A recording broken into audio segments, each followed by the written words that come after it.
Tiempo para nuestra tertulia política, 5 menos 25 minutos de la tarde, 7 horas, más de 7 horas.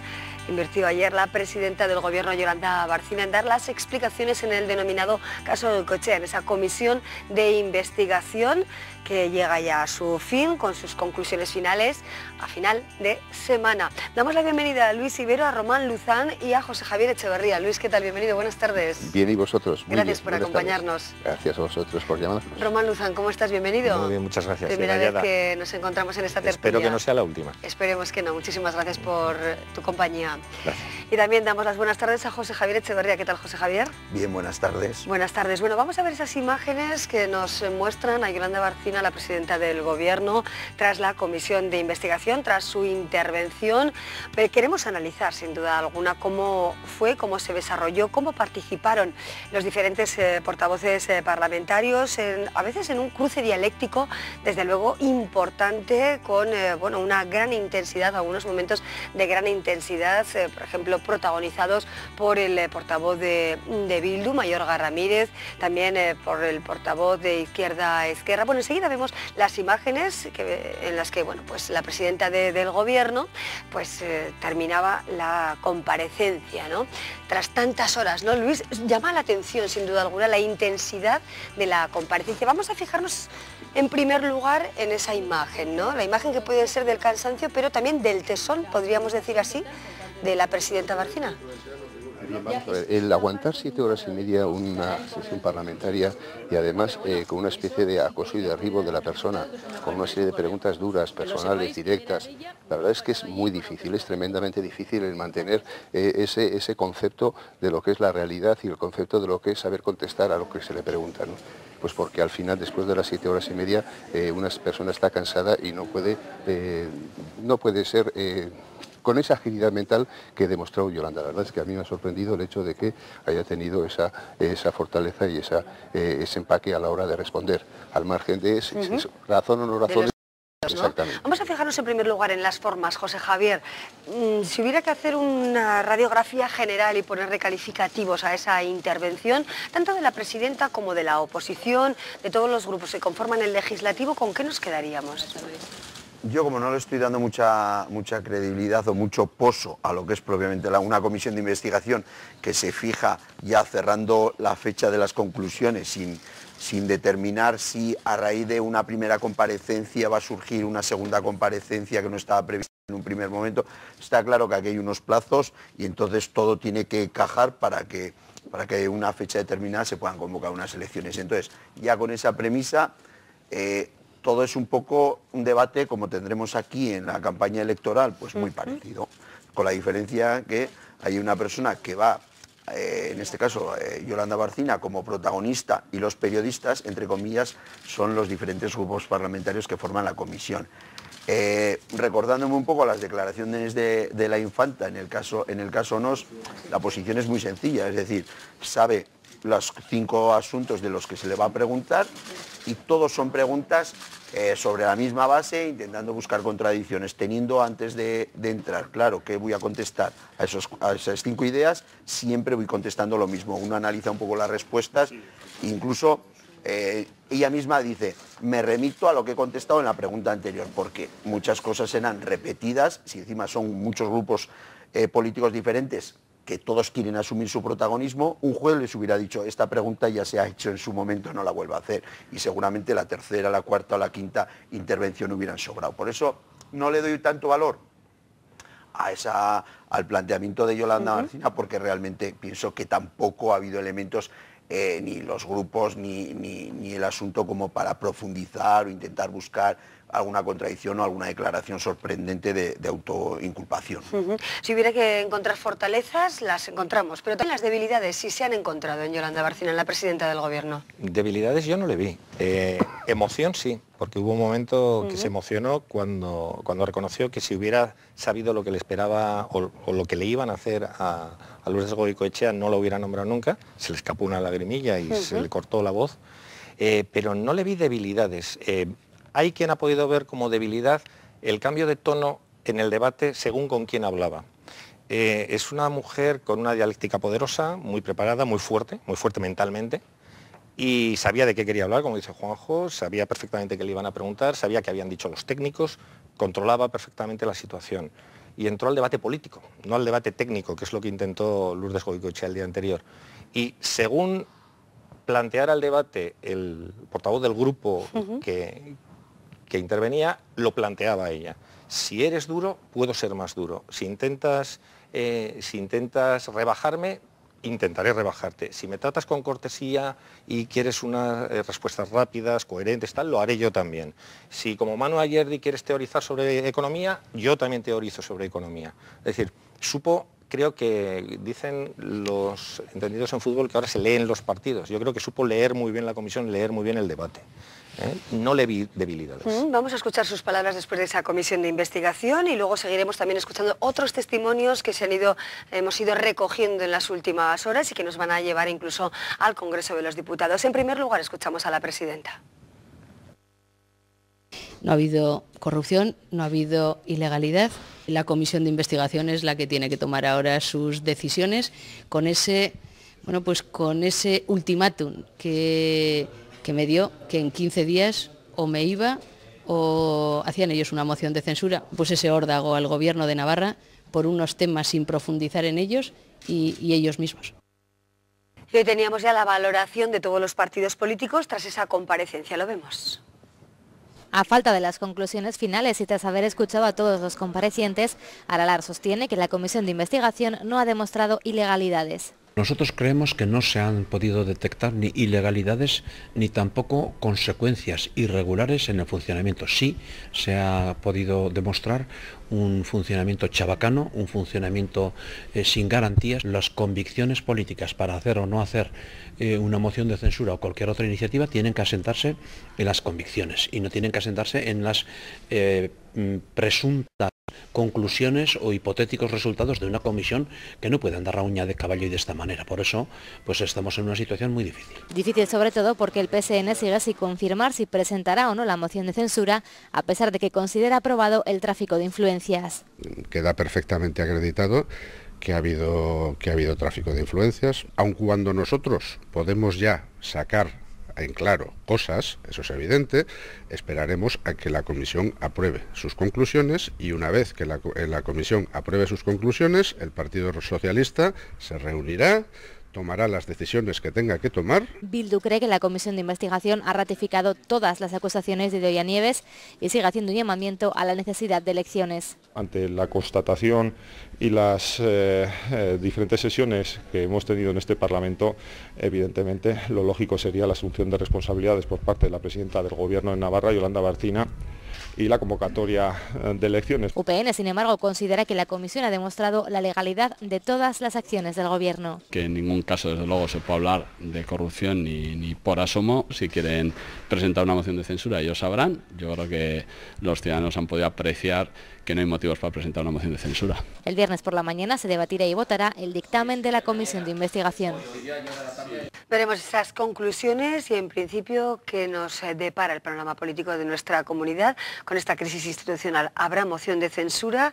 ¿Crees realmente que se adelantarán las elecciones, que tomará la decisión la presidenta? José Javier, ¿qué puede pasar? Yo os decía antes, ¿no? Yo me permitió el lujo de escribir sobre esto, entonces no voy a explicar todo lo que escribo, un artículo que he hecho sobre lo que va a ser el futuro, lo que pensaba yo que podía ser el futuro de Navarra.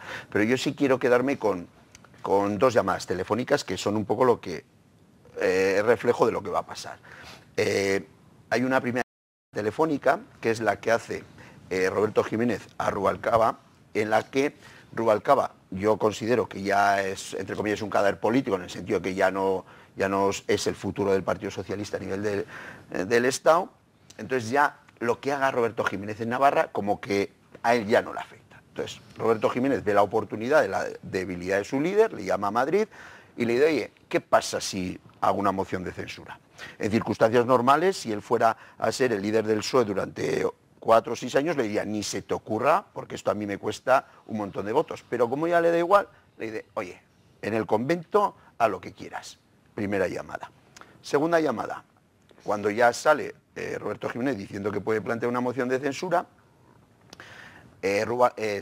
Rajoy llama a Yolanda Barcina. Le llama y le dice, bueno, te van a echar, sé consciente de que las circunstancias es que va a haber una moción de censura y que te vas, pero popular nos interesaría mucho que no te fueras por propia iniciativa, sino que fuera a raíz de una moción de censura, que saliera el presidente, un miembro del Partido Socialista, con los votos de Bildu.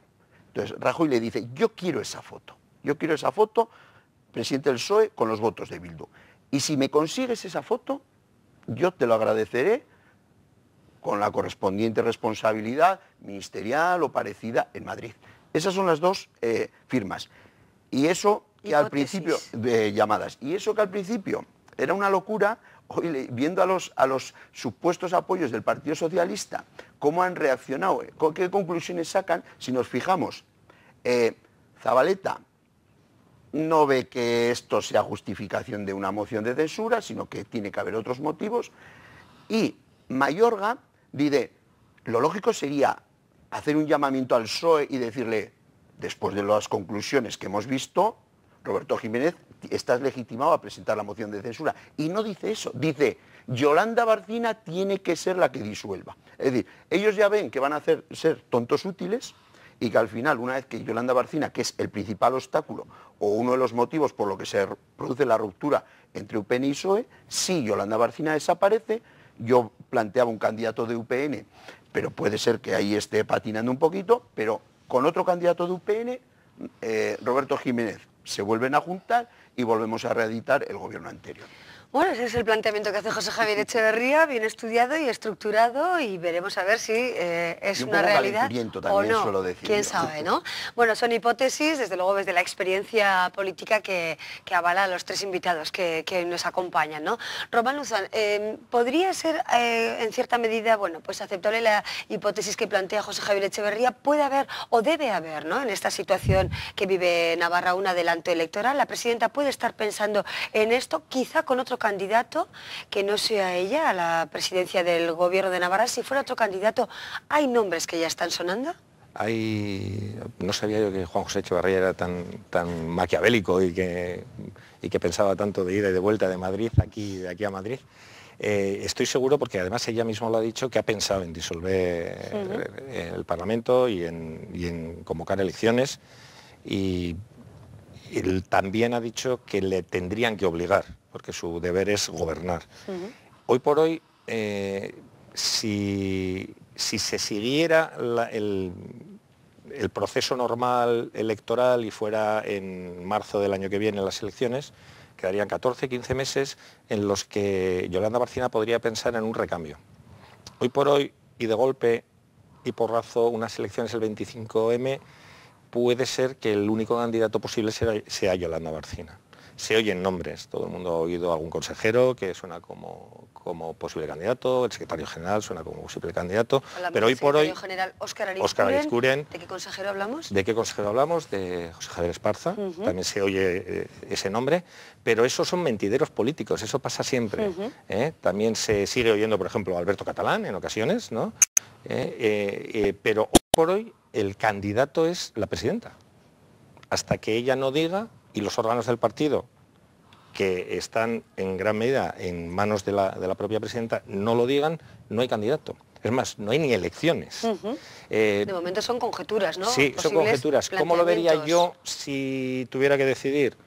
Hombre, antes de que un gobierno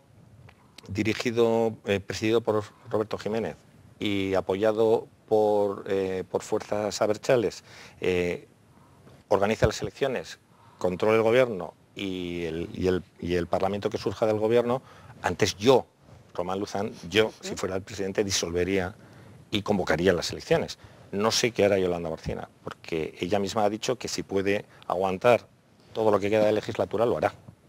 No lo sé. Veremos a ver qué sucede. Bueno, y desde luego, Luis, nos interesa también otro punto de vista, que es el punto de vista que nos acerca a Madrid, porque hoy en el Congreso de los Diputados intervenía, por supuesto, el presidente del Gobierno, Mariano Rajoy. Hablaban también los diputados navarros, Carlos Salvador y la diputada de Nafarroa, Uxue Barkos. ¿Qué te parece, Luis, Román y José Javier?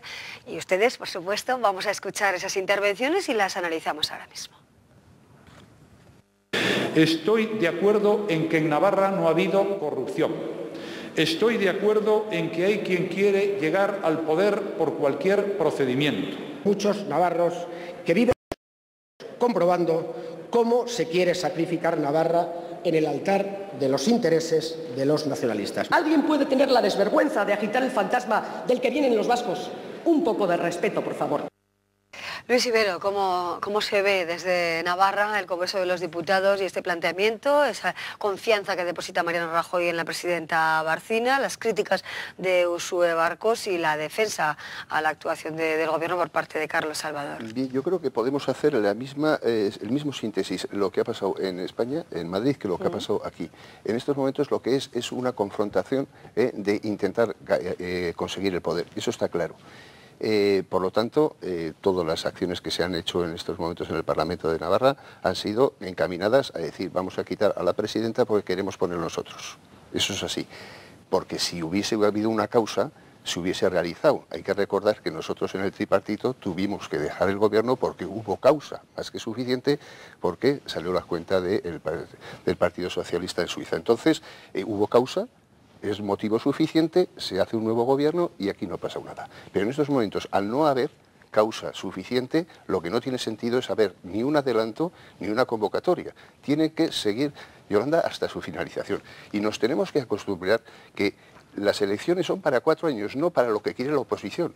Porque en el momento que la oposición quiera montar algún control, pues lo tiene derecho el Parlamento, que es su obligación. Pero a partir de ahí, lo que se tiene que tener es motivos más que suficientes para poder poner una moción de censura, que yo creo que en estos momentos no existe. Y además yo creo que tampoco le viene bien. Hay que preguntar a los ciudadanos normales y corrientes, y la gente lo está viendo desde este punto de vista. Es decir, esto es una confrontación política entre la oposición y el que manda, que nosotros no entramos. Nosotros lo que queremos soluciones de otro tipo. Y las soluciones son las que son en estos momentos necesidad, que es la crisis y solucionar la crisis. Y eso es lo que está pensando la gente. Ese es el principal tema, ¿no?, que preocupa a la sociedad, aunque sin duda alguna también el comportamiento de la clase política es algo que sin duda alguna preocupa a los españoles. Ayer en esa comparecencia, entre otros temas, desde luego se habló y mucho acerca de la devolución del IVA, ¿no?, de los retrasos de la devolución del IVA a las empresas, e incluso la presidenta aludió a la decisión del Partido Socialista en su día de preguntar también acerca de la devolución del IVA. Si os parece, vamos a recordar esos momentos y los analizamos.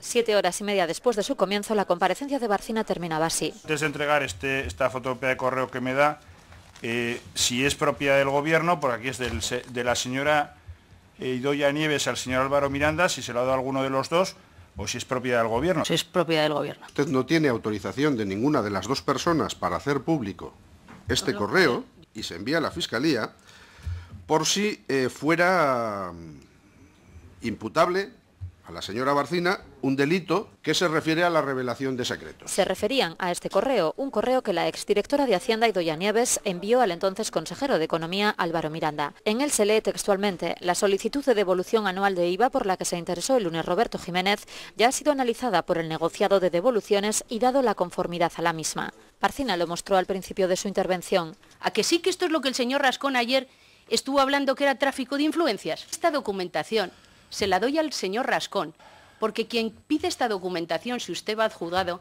es el vicepresidente primero del Gobierno, señor Roberto Jiménez. Creen que puede haber delito de revelación de secretos, pero el secretario de Política Autonómica del PSOE, Antonio Hernando, restaba importancia al mail. Cree que lo expuesto sobre Jiménez no es un delito de tráfico de influencias, que sí dicen podría haber cometido Goicoechea. PSN apunta una maniobra de despiste de Barcina. Ella no vino a buscar la verdad ni a defenderse, vino a acusar con infundios y con mentiras, porque si leemos ese correo, ahí se ve que el señor Jiménez ni está interfiriendo, ni ingiriendo, ni está tratando de mediar, ni de buscar un trato de favor para nadie. Es que el señor Jiménez le dice al señor Miranda, me ha dicho no sé quién que no le han devuelto el IVA, y otro dice, pues ya lo voy a mirar, lo mira y dice, no, si ya está. Es decir, es que eso no es tratar de influir. Mientras el Gobierno foral no ve tráfico de influencias ni en un caso ni en otro, y asegura que la titular del mail era Lourdes Goicoechea. Cuya titular es la propia Lourdes Goicoechea, por lo tanto la presidenta estaba autorizada para hacer uso del mismo. Era prácticamente el mismo caso y ni en uno ni en otro concurría ese trato de favor. Por eso fue aportado por la presidenta. No se trata ahora de de poner en común pues todas las comunicaciones de todo el mundo, pero me imagino que habrá también similares a ese, digo yo. De momento Roberto Jiménez no se ha pronunciado. Sobre su gobierno. José Javier, ¿y este extremo? A ver, aquí se está jugando con las palabras. Siempre es muy habitual en política jugar con las palabras, llamar Partido Popular a un partido que defiende los intereses de un grupo reducido económico, etcétera, etcétera. Entonces, aquí es un poco, se está jugando con la palabra corrupción, con la palabra trato de favor. Lo que tenemos es una realidad que es diferente, que yo sí que creo que está bastante consolidada en la política en general y en la política navarra no iba a ser diferente, que es el trato de favor o yo tengo un amigo que me puede ayudar. Entonces, si ese amigo está en la administración, pues lo utilizo. Y entonces, todas estas cosas que se están planteando, jurídicamente, pues igual no tienen un encaje como delictivas, pero lo que está claro es que revela cómo funcionan las cosas. Es decir, si yo, bien porque soy una entidad educativa con mucho peso en Navarra, porque soy una de las empresas más importantes de Navarra, porque trabajo asesorando en mi profesión a determinadas personas y tengo vinculación con alguien que va a ser sujeto de una investigación. Todas esas personas o todas esas entidades tienen acceso directo, el que no tienen la mayoría de los ciudadanos, a determinados políticos, a determinados altos cargos que deciden sobre su situación personal o su situación empresarial. Entonces, yo ahora no sé cómo tengo el tema del IVA, me vendría bien que me lo devolvieran, pero yo no soy quien, y es más, estoy convencido que a mí nadie me va a coger el teléfono si llamo a la consejera y pregunto, ¿hay posibilidades de que me devuelvan el IVA? Pero si yo soy el responsable de la máxima empresa de Navarra y le llamo a un político de turno y le digo, oye, ¿qué pasa con mi IVA? Pues ese político de turno le llama a la consejera y le dice, pues vamos a hacer un esfuerzo por devolver o no podemos hacer ese esfuerzo. Eso es corrupción. Que alguien pregunte por una empresa, oye, ¿estáis investigando en mi empresa? En sí mismo, si luego se le sigue investigando, no es. Pero desde el punto de vista de la imagen, de cómo funciona el sistema, que eso nos parezca normal y que a una consejera esté preguntando por alguien que ha podido ser cliente suyo y eso nos parezca algo normal y Yolanda Barcina, en cuanto tiene conocimiento de ese hecho, que podrás corrupto o no corrupto, que dirían, al final la tiene que destituir. Es decir, que es que yo es como si, a ver, que clientes míos, estoy en política y utilizo mi situación o mis conocidos para, de alguna manera u otra, moverles, echar un poco aceite a la maquinaria administrativa. O sea, Javier, eso en estos momentos no habría ni un consejero, ni un presidente, ni un alcalde. Pero eso es lo triste. Pero nadie, pero ¿por qué? Es más, por la proximidad del ciudadano a los políticos. No, pero no es proximidad. ¿Dónde está la trampa? Ahí está la teoría de las puertas correderas o las puertas circulares. La mejor investigación o comisión de investigación que se puede hacer en Navarra es analizar los políticos que han tenido algún tipo de responsabilidad en los últimos 30 años y dónde están trabajando ahora. Sí, en mi caso.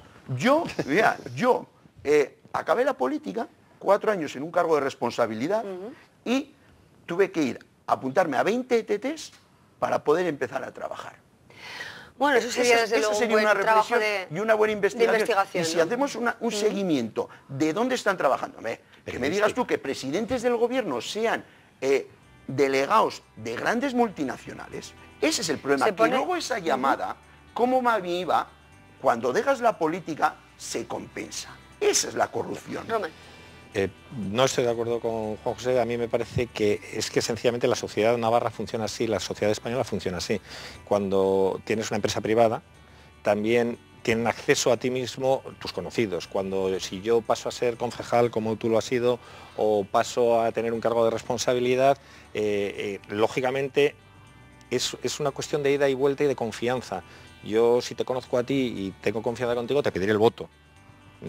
No te estoy diciendo, luego te pagaré, por supuesto que no. No te lo estoy diciendo. Pagando. El problema es que sí que está pagando porque si yo después... Bueno, pero hay una serie de incompatibilidades. No, pero lo estamos viendo todos los días. Si yo después de hacerte esa gestión inocua, según esta comisión de investigación, resulta que acabo trabajando en tu empresa en un cargo de alta responsabilidad cuando yo no tengo nada que... No tengo expediente en tu empresa... Estoy de acuerdo en que deberíamos revisar la ley en cuanto a qué actividades puede hacer según quién cuando deja la política. Eso Eso es sí la que es trampa. cierto, empezando por expresidentes del gobierno de la nación, por el señor González, por el señor Aznar y por otras personas que son consejeros en grandes empresas multinacionales.